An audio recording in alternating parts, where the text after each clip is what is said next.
Hola, Yulisa. Hola, profe, ¿cómo le va? Hey, gracias a Dios, bien. ¿Usted qué tal? Ahí vamos, profe. Eso. Hola, Kenneth. Hola, profe, por allá. Pura vida. Bueno,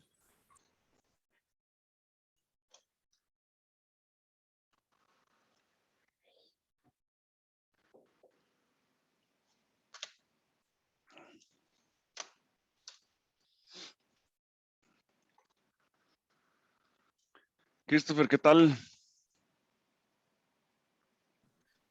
Buenos días, profe, ¿todo bien? Gracias a Dios.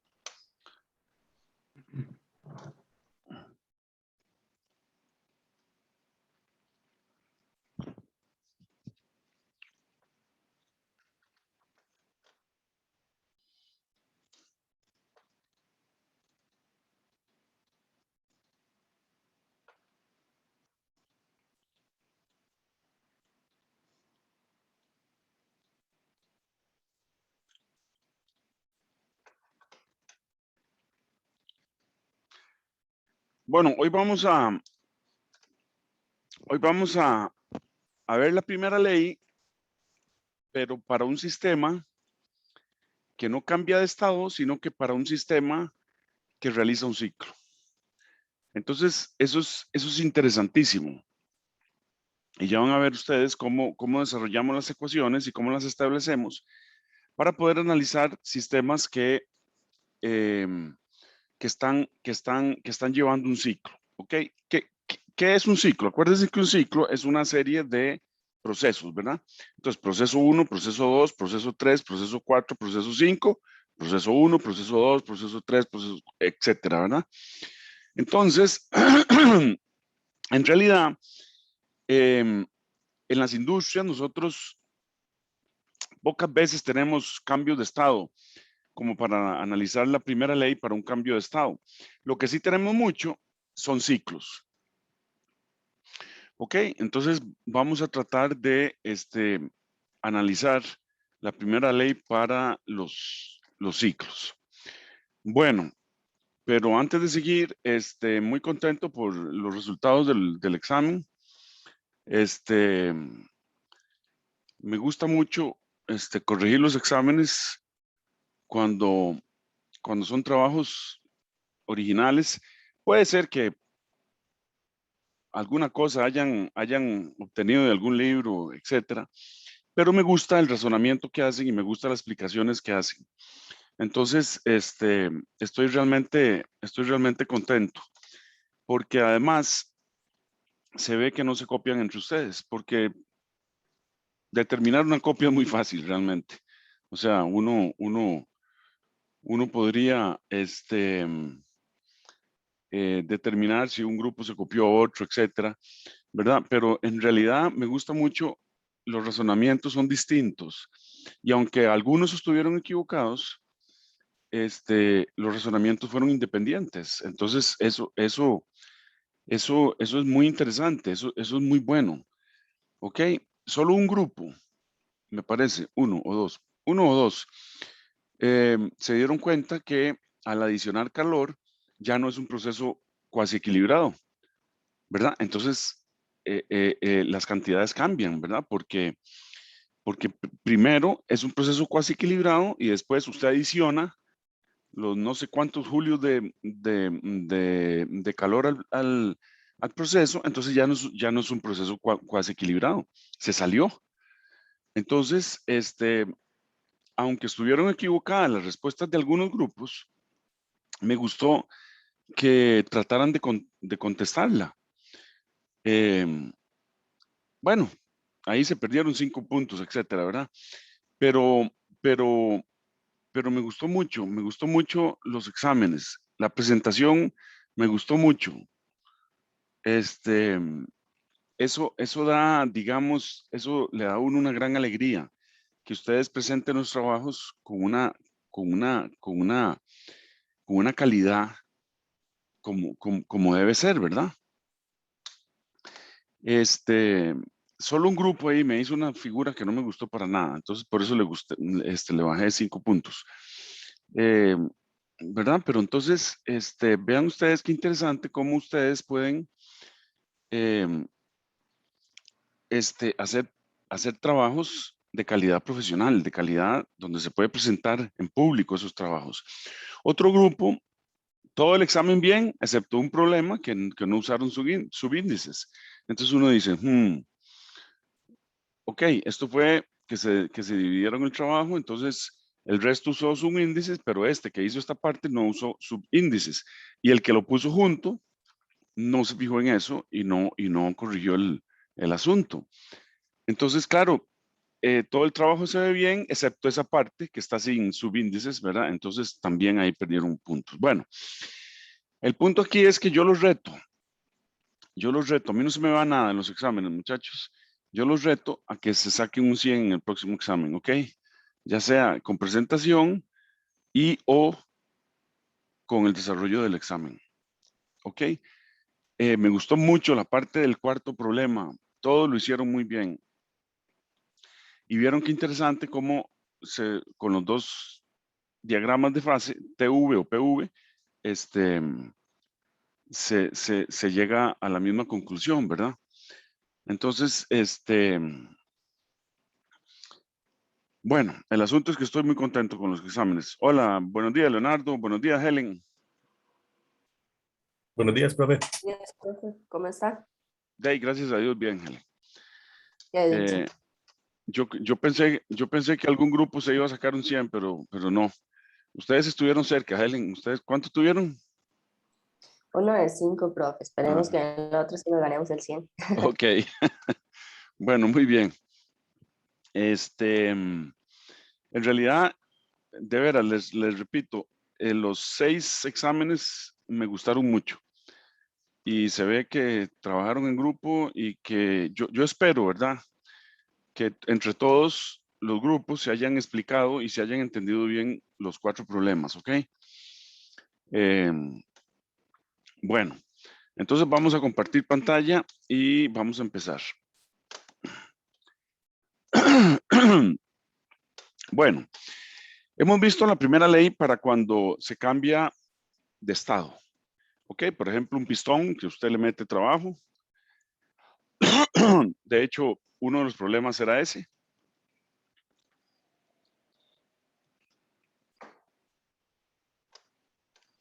Este café me quedó muy rico. Bueno.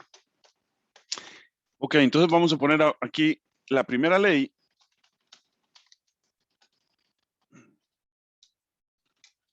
Como una ecuación de variación.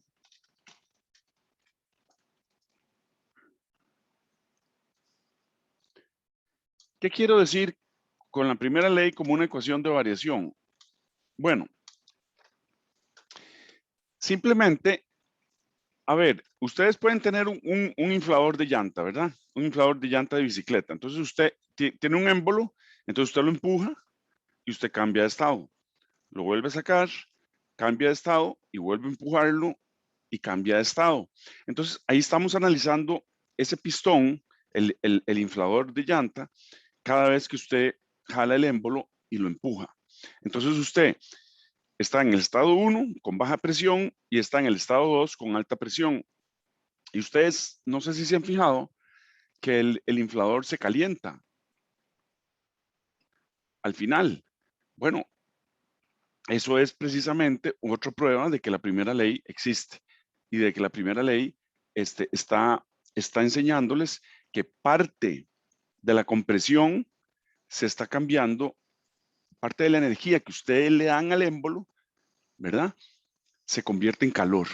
Entonces, parte del trabajo que usted hace con el émbolo al empujarlo, usted está aumentando la presión del gas, pero también está aumentando la temperatura del gas. Entonces, usted, parte de ese trabajo se le está convirtiendo en calor. ¿Alguien ha inflado una llanta y se ha dado cuenta de que el inflador se calienta? Kenneth, ¿vos? Al menos yo no, sí le he ayudado a mi padre en ocasiones, pero tal vez no lo he notado así como usted lo menciona. Ya. ¿Leonardo? Sí, profe, inflando la bici. Exacto. Ok, sí, yo me acuerdo, chiquitillo y jovencillo, ¿verdad? Yo me acuerdo de la bici mía se reventaba con nada, entonces había que estarla inflando cada rato. Y yo me acuerdo que yo le daba el inflador y yo decía, qué raro, ¿por qué se calienta? Y nunca entendí por qué se calentaba hasta que estudié. Y entonces ya me di cuenta que parte del trabajo que yo hacía comprimiendo el aire se convertía en calor.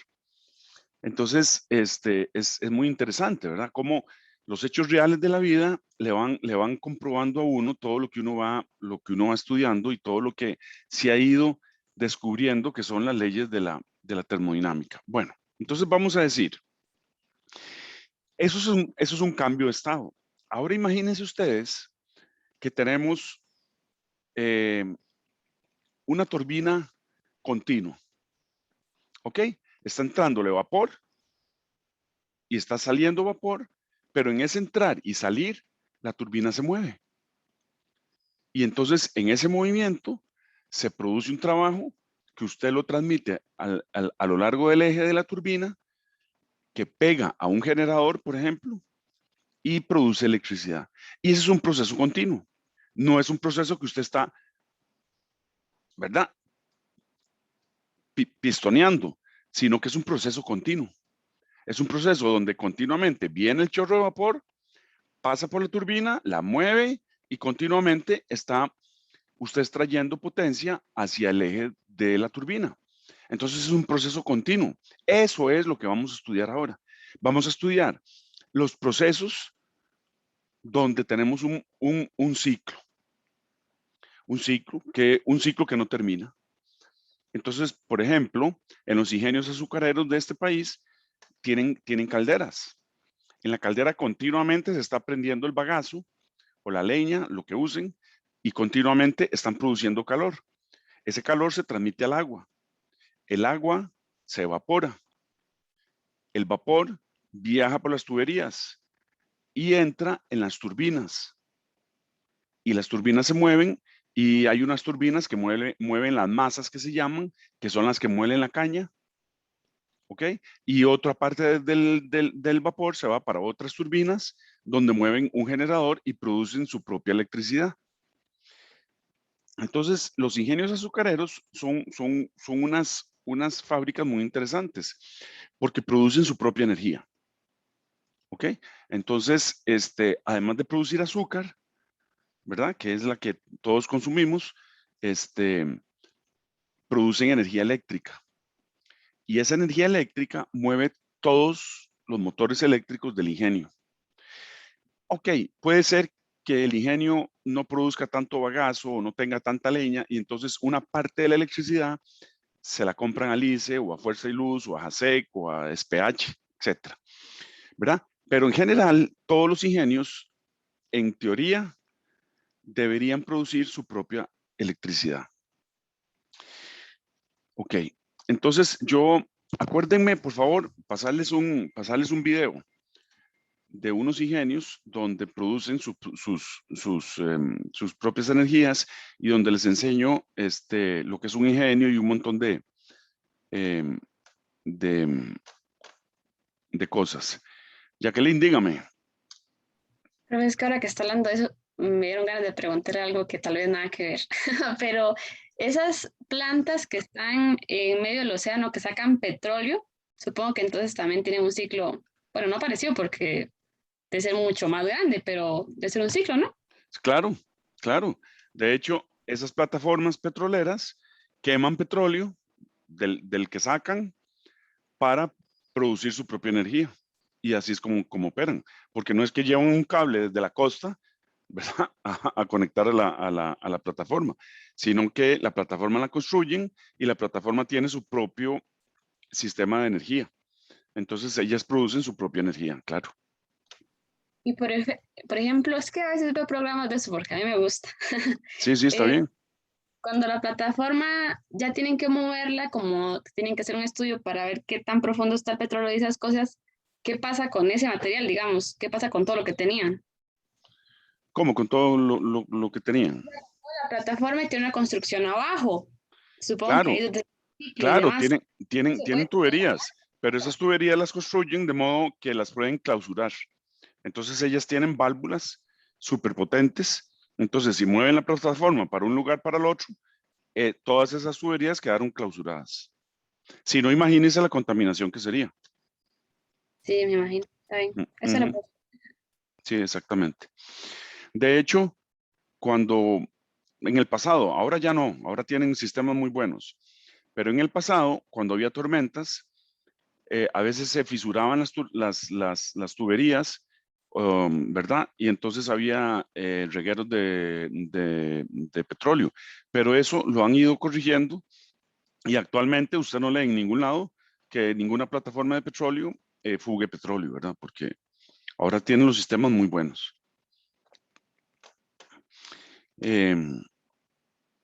Ok, Jacqueline, pero muy buena pregunta. Bueno, entonces decimos, se usa para analizar la cantidad de calor y o trabajo que cruza la frontera del sistema con respecto al tiempo, así como encontrar la variación en la energía del sistema. Ok, aquí tengo que aclararles algo, ¿verdad? Aquí uno usa mucho la palabra sistema, ¿verdad? Esta palabra, por favor, entiéndanla como cualquier máquina. ¿Ok? Lo que pasa es que uno usa la palabra sistema porque en física los sistemas son lo que uno analiza. Entonces, cualquier máquina es un sistema o cualquier grupo de máquinas es un sistema. Entonces, por eso es que usamos la palabra sistema, para no referirnos a... Entonces, ¿verdad? Porque yo tendría que escribir aquí. Se usa para analizar la cantidad de calor y o trabajo que cruza la frontera de la turbina, de la caldera, del intercambiador de calor, de la bomba, del motor eléctrico, del abanico, ¿verdad? Entonces, en lugar de poner todo ese montón de palabras, se usa la palabra sistema. Entonces, el sistema representa una máquina o un conjunto de máquinas. Así es que grábenselo en la cabeza, ¿verdad? Sistema, cuando hablamos de sistema, estamos hablando de una máquina o un grupo de máquinas, sea la que sea. No se preocupen. El punto es que tenemos que estar pensando en máquinas. Entonces, como son muchas, ¿verdad? Y no podemos estar escribiendo todas las palabras de todas las máquinas, entonces usamos la palabra sistema. Bien. Entonces, vamos a decir, consideremos un dt, no, vamos a ponerlo como ecuación.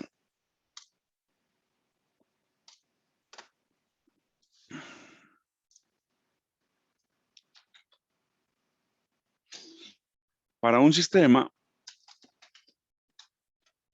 dado donde se da un intercambio entre calor, trabajo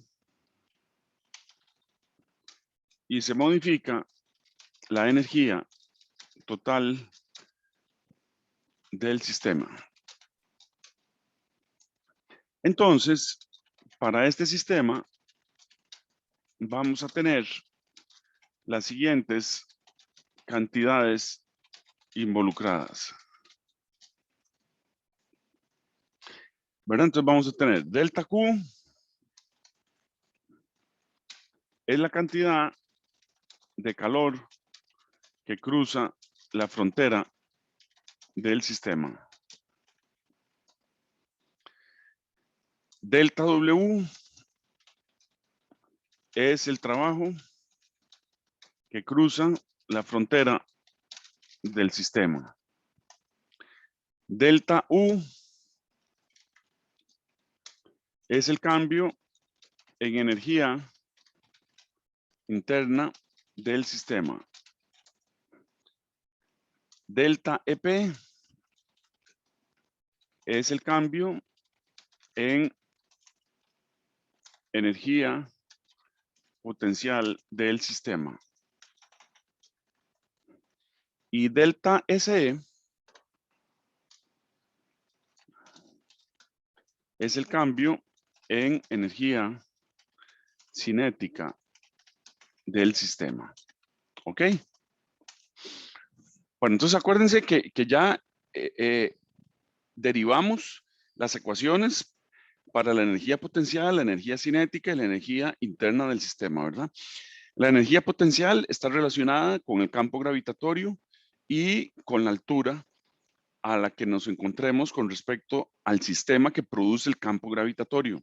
La energía cinética está relacionada con el sistema de coordenadas, o sea, la velocidad que lleva el sistema, la máquina, el flujo, lo que sea, con respecto a un sistema de coordenadas, ¿verdad? Y delta W y delta Q, acuérdense que no son diferenciales exactos porque depende de cómo variemos las propiedades del sistema. Entonces así vamos a producir más o menos calor, más o menos trabajo, ¿verdad? Entonces, delta U, delta EP y delta S sí son diferenciales exactos. ¿Ok? ¿Por qué? Porque dependen del estado en que se encuentra el sistema. En cambio, delta Q y delta W van a depender de la trayectoria, o sea, de cómo variemos las propiedades del sistema. Entonces, si las variamos de tal forma, vamos a tener tal cantidad de trabajo. Si las variamos de tal otra forma, vamos a tener tal otra cantidad de trabajo, ¿verdad? En el examen, el problema 3, les decía que P por V a la 1.4 era igual a constante. Bueno, esa es una forma de variar las propiedades del sistema, ¿verdad?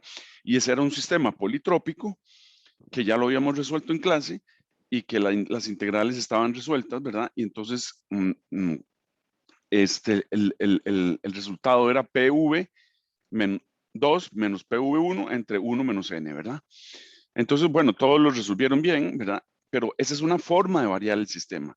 Pero puede haber otra, ¿verdad? Puede haber un carro de combustión que no haga que P por V a la 1.4 sea igual a constante, sino que P por V a la 1.8 sea igual a constante.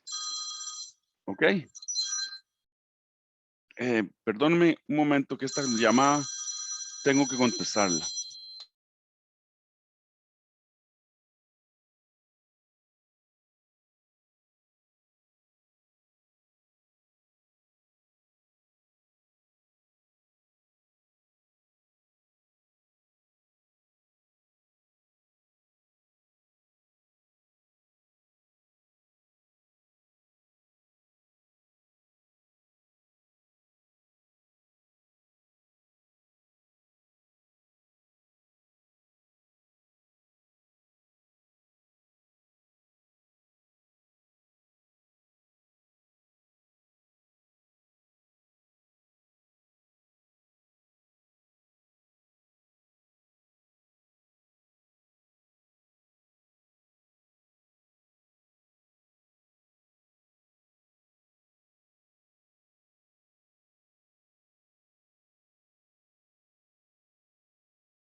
Bueno, listo. Es que esa era una cita que un gringo viene para acá, entonces necesitábamos hacer esa cita. Bueno, entonces aplicando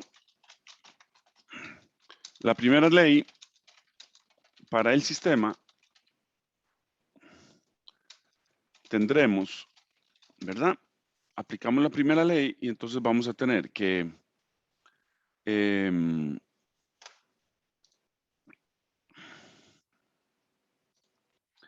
vamos a tener que delta Q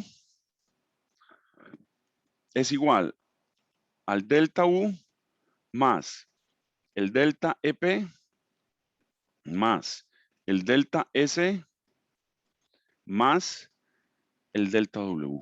¿De acuerdo? Esa ecuación la vamos a llamar 1. Entonces, si consideramos aquí estamos diciéndolo, ¿verdad? Que estamos considerando un DT. Entonces, para el intervalo de tiempo,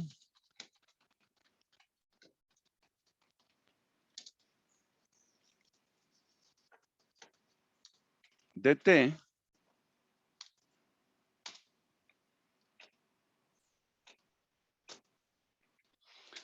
tendremos lo siguiente. Entonces, vamos a tener, ¿verdad? Que delta Q en el intervalo de tiempo es igual a delta U más delta EP más delta S sobre DT más delta W dt. Ok, y entonces, tomando límites,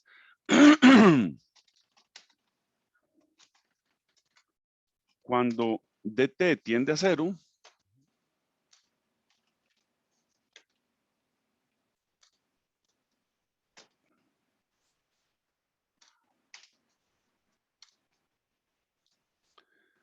¿verdad? Obtenemos Q punto es igual.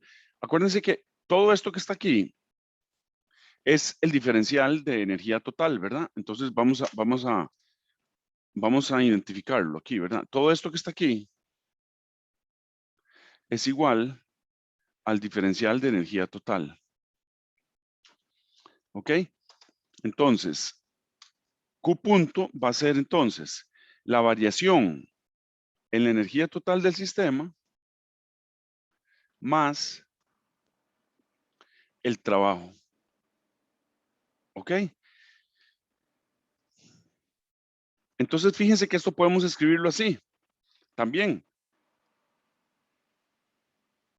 Esto podemos escribirlo como Q punto menos omega punto igual a la variación en energía total del sistema. ¿Ok?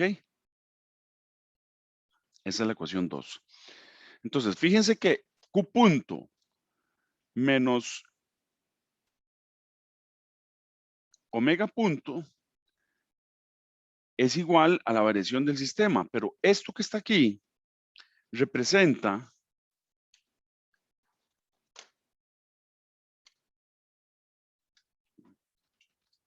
la potencia que entra y sale del sistema. Y esto que está aquí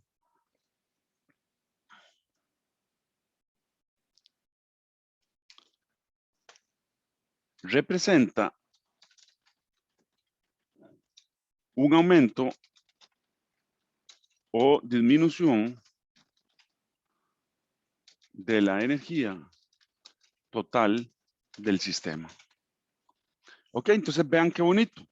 O sea, la potencia que meto en calor menos la potencia que saco es igual a la variación total de la energía del sistema. Claro, y es lo lógico, ¿verdad? O sea, estoy metiendo calor y estoy sacando trabajo, entonces, ¿qué me queda? La variación total de la energía del sistema. ¿Ok? Bueno, entonces veamos qué pasa con un volumen de control. Acuérdense que ya lo habíamos definido, ¿verdad? Entonces vamos a decir volumen de control y conservación de la masa.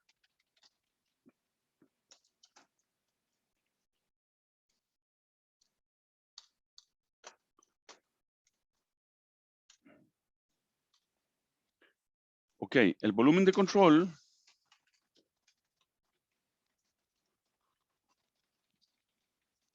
vamos a volver a definirlo. Es un volumen en el espacio, el cual es objeto de estudio y análisis.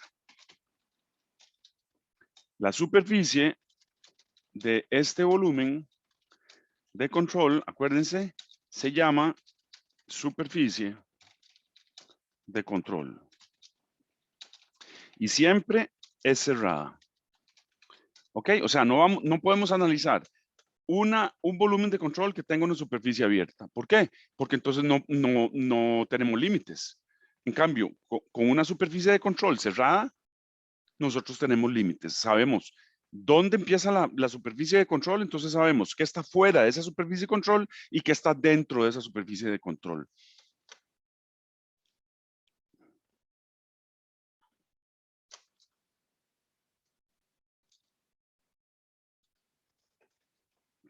Ok. Entonces, este volumen de control tiene ciertas características. Entonces vamos a ponerlas. Características del volumen de control.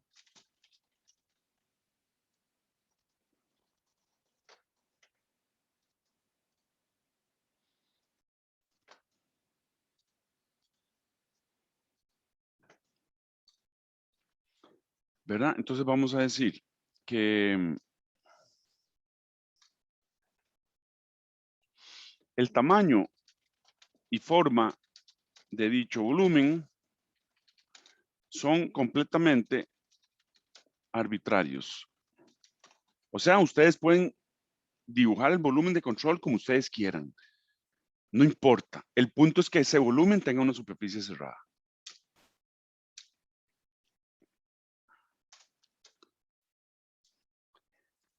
Se definen de tal modo que agilicen el análisis a realizar.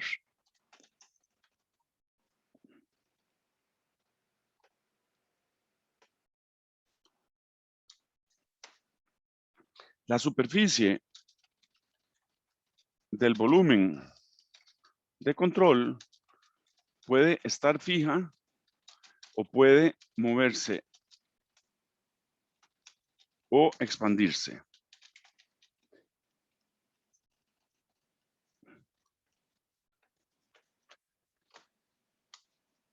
La superficie de control debe estar referida a algún sistema coordenado.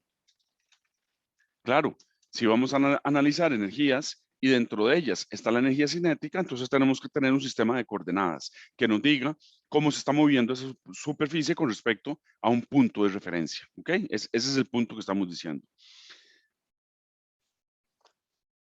La otra cosa importante es que la masa, trabajo y calor pueden cruzar la superficie de control. Y por último, la masa y las propiedades en el volumen de control pueden cambiar con el tiempo. Por supuesto, ¿verdad? O sea, estamos analizando un sistema, ¿verdad? Que es un volumen de control que incluye una máquina, cualquier sistema, intercambiador de calor, caldera, turbina, bomba, etcétera. Pero el punto es que adentro de ese volumen de control podemos tener cambio en las propiedades del sistema. De hecho, si no cambiamos las propiedades del sistema, no podemos obtener trabajo, ¿verdad? Es simple. Entonces, el otro punto que vamos a destacar ahora es la conservación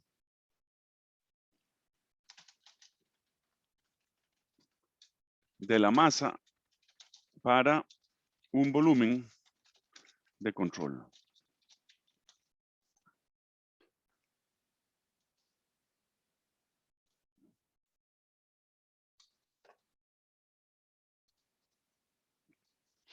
Entonces vamos a decir, consideremos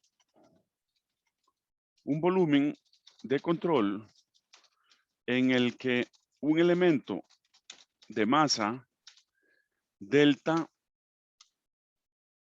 MI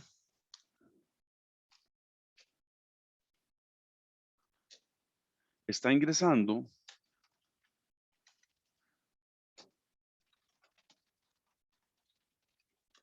en el tiempo T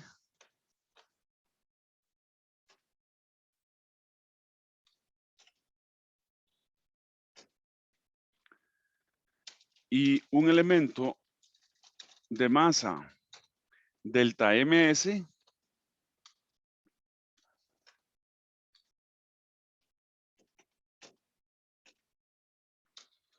está saliendo de dicho volumen al tiempo T más delta T, ¿verdad?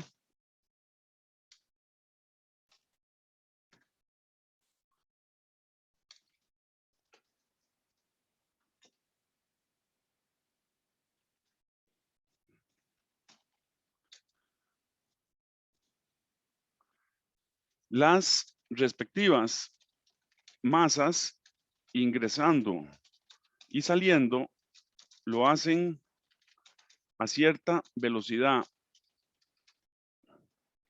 Voy a llamar aquí velocidad para no confundirnos con volumen. Las velocidades las vamos a llamar C. ¿Ok? Como C, velocidad de la luz, pero no estamos en la velocidad de la luz, pero para no confundirnos con volumen, porque en termodinámica se usa mucho volumen, ¿verdad? Entonces vamos a llamar C las velocidades. Entonces vamos a decir C ingresando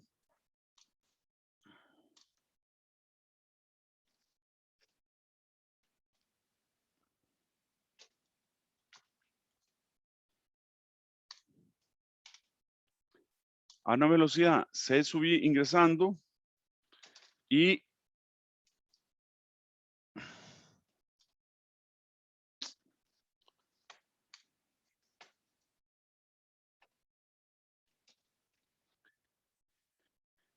presión P sub I.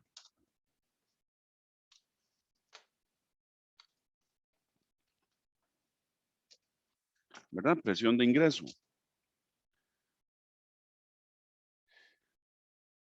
Entonces, las respectivas masas ingresando y saliendo lo hacen a cierta velocidad C sub I y presión P sub I y a una velocidad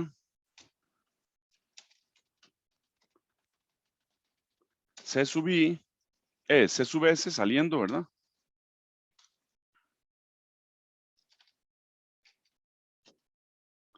Y P sub S.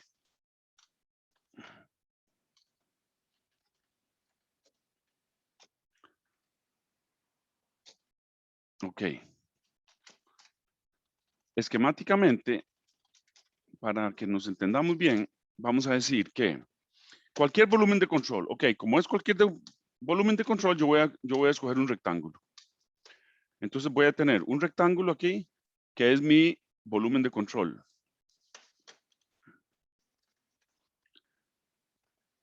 Ok, entonces ese volumen de control en el tiempo T va a ingresar una cierta masa aquí, ¿verdad? Entonces esta es M sub T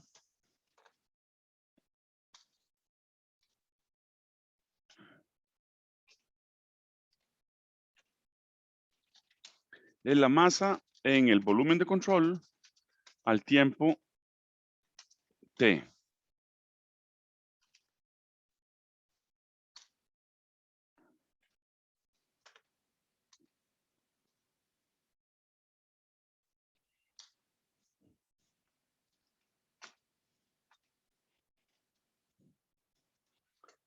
Ok, y esta que está aquí, esto que está ingresando, ¿verdad? Esta masita que está ingresando aquí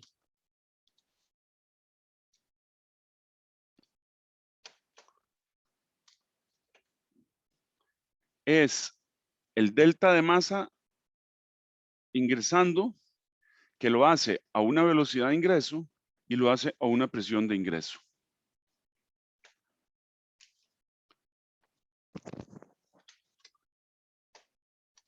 Entonces, la masa del sistema al tiempo t es masa del sistema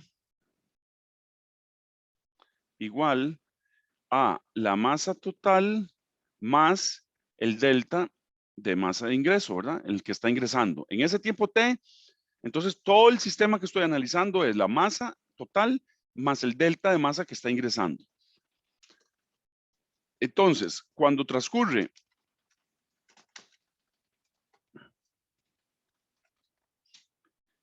el delta t, perdón, de t,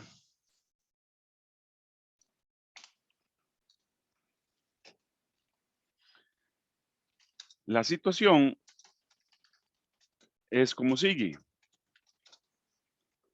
¿verdad? Tenemos la misma masa,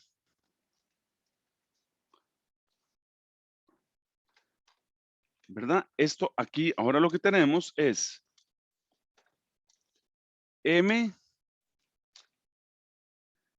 en t más dt, t más dt, ¿verdad? Esta es la masa en el volumen de control al tiempo t más dt.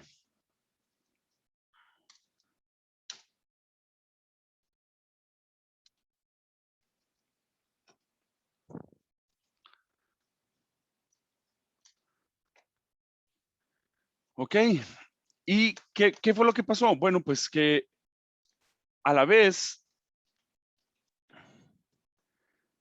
salió por algún lado, por aquí, una masita, ¿verdad? Que es delta de masa de salida, que lo hizo a una velocidad de salida y a una presión de salida.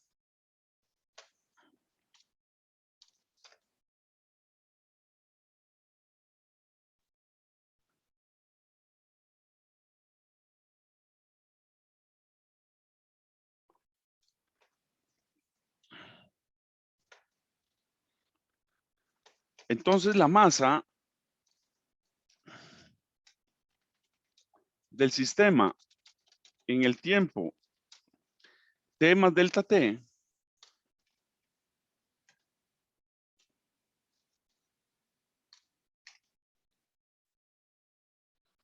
es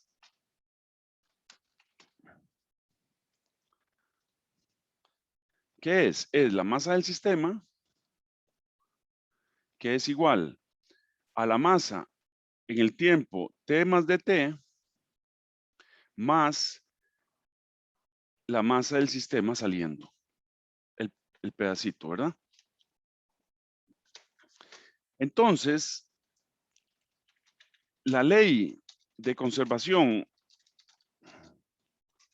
de la masa implica que la masa en el sistema al tiempo t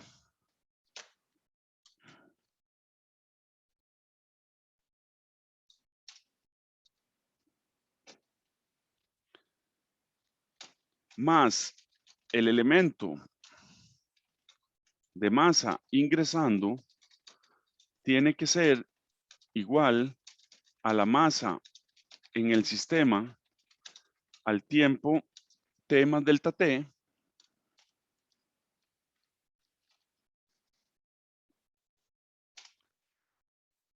¿ok? Más el elemento de masa que sale del sistema. O sea, vamos a tener la conservación de la masa me dice que la masa del sistema al tiempo t más el delta de masa ingresando es igual a la masa del sistema en el tiempo t más dt más el delta de masa saliendo. Esta es la ley de la conservación de la masa, ¿ok? ¿Qué me dice esto? Que la masa no se destruye. En otras palabras,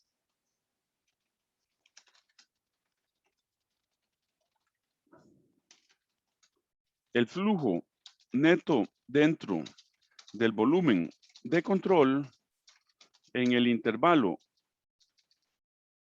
de tiempo de t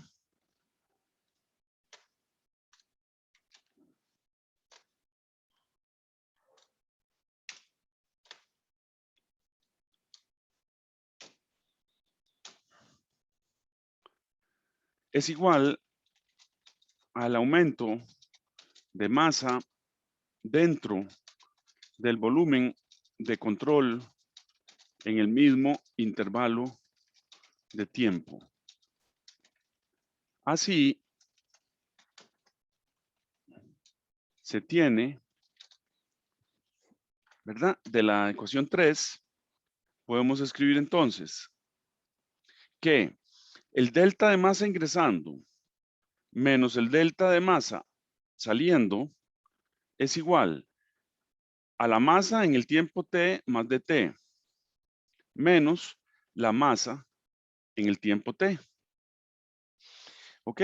Entonces, esto podemos acomodarlo. Pasamos todo de un lado. Entonces decimos que masa del tiempo t más dt menos la masa en el tiempo t más el delta de masa saliendo menos, no, perdón. Sí, está bien. Lo estoy pasando para el lado derecho todo. Menos el delta de masa ingresando es igual a 0. Y entonces ahora lo que hacemos es que dividimos entre el delta t, entre un tiempo delta t, ¿verdad? Y en el límite,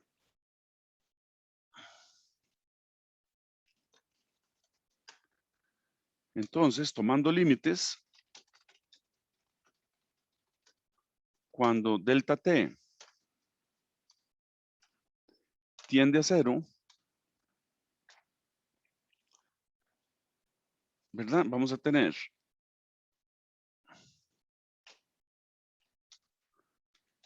tenemos que la variación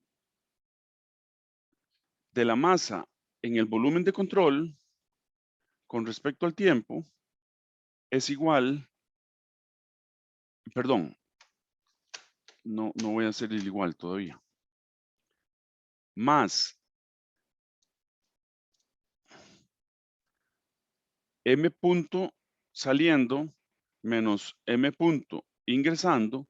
Vean que en el límite, digamos, esto es lo que les estoy diciendo, que esto es igual a la variación de la masa en el volumen de control con respecto al tiempo. Y esto es igual a m punto saliendo. Y esto es igual a m punto entrando. ¿Verdad? Entonces, esto es igual a 0.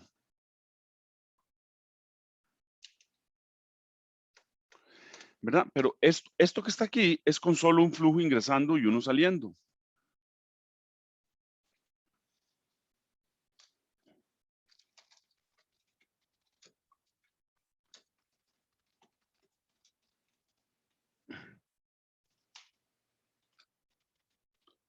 ¿Qué es lo que hicimos en nuestro análisis? ¿Verdad? Aquí estamos diciendo, entra un delta MI y sale un delta MS. ¿Ok? Bueno, entonces aquí tenemos un solo flujo, pero en general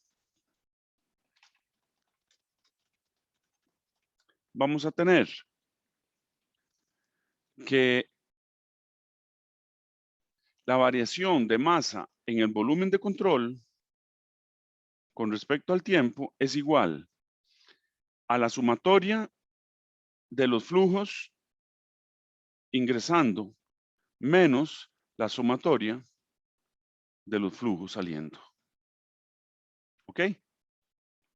Entonces, fíjense que esto es el aumento o disminución de la masa.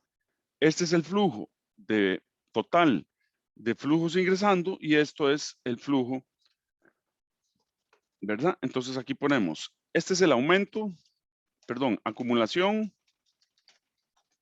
o disminución de masa en el volumen de control.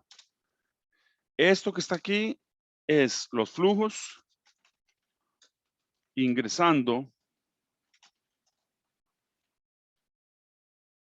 al volumen de control. Y esto que está aquí son los volúmenes, el flujo, perdón, flujos de masa saliendo del volumen de control. Y esta ecuación se denomina ecuación de continuidad de masa o de conservación de la masa.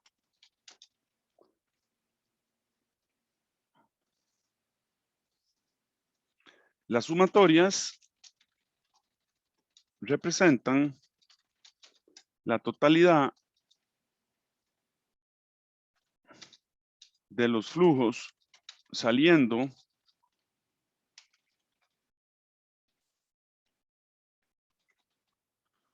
e ingresando al volumen de control. Y el término de la izquierda del igual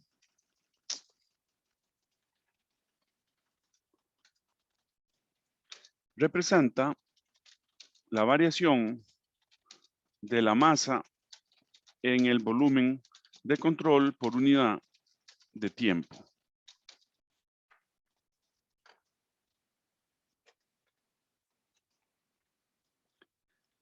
Y la masa total en el volumen de control se puede expresar como la masa total, ¿verdad? No, estamos en celeste, perdón.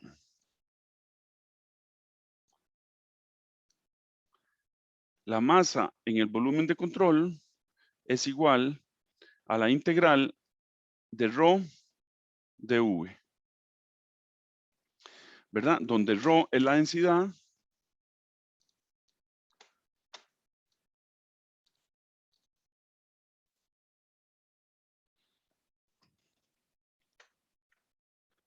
¿verdad? Esto que está aquí es la densidad y dV es un diferencial de volumen.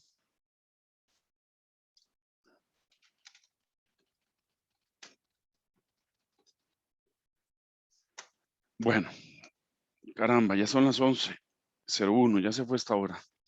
Ok, entonces vamos a hacer una pausa aquí y regresamos a la clase 2. La clase 2 la tenemos ahora de 11 y pico a 12. Y la clase 3 la tenemos hasta las 2 de la tarde, ¿ok? Porque tengo una reunión a las 12:30, entonces tengo que irme a las 12. Y volver después como a la 1 y pico. Y entonces arrancamos otra vez a las 2, ¿ok? ¿Alguna pregunta hasta el momento? Vean qué interesante la ecuación de continuidad, ¿verdad? La ecuación de continuidad dice que la variación de la masa total en un volumen de control es igual a los flujos que ingresan menos los flujos que salen. Total y absolutamente lógica, ¿verdad? ¿Alguna pregunta? Helen. No, profe, hasta el momento no. Ok, Jacqueline. No, profe, está clarito. Ok, Andrea. No, profe. Bueno, Jefferson.